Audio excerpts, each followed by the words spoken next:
जुम्मा मुबारक का बयान आमतौर पर जुमा के दिन की फजीलत और अहमियत पर मरकूज होता है, जो मुसलमानों के लिए एक खास दिन माना जाता है।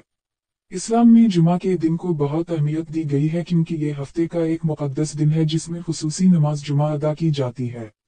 ज़ैल में इस दिन की फजीलत पर मुख्तसर बयान दिया गया है। जुमा का दिन इस्लामी हफ्ते का सरदार दिन है जिसकी बहुत ज्यादा फजीलत और अहमियत है।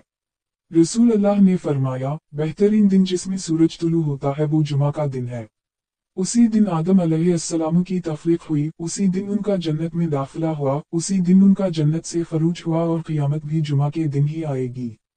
सही मुस्लिम। जुमा के दिन मुसलमानों को चाहिए कि वो खुसूसी तैयारी करें, गुस्ल करें, खुशबू लगाएं, अच्छे कपड़े पहनें और मस्जिद में जुमा की नमाज अदा करने के लिए जाएं।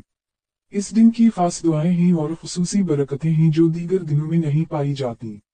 अल्लाह ताला ने इस दिन को मुसलमानों के लिए ईद का दिन करार दिया है।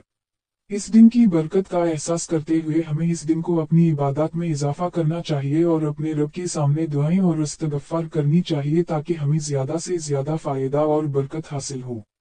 इस दिन खुसूसी तौर पर दूसरों के साथ हुस्न सलूक करने, सदका देने और ज्यादा से ज्यादा नेकियों करने की तरगीब दी जाती है ताकि हम अपने रब की रहमतों के मजीद करीब हो सकें।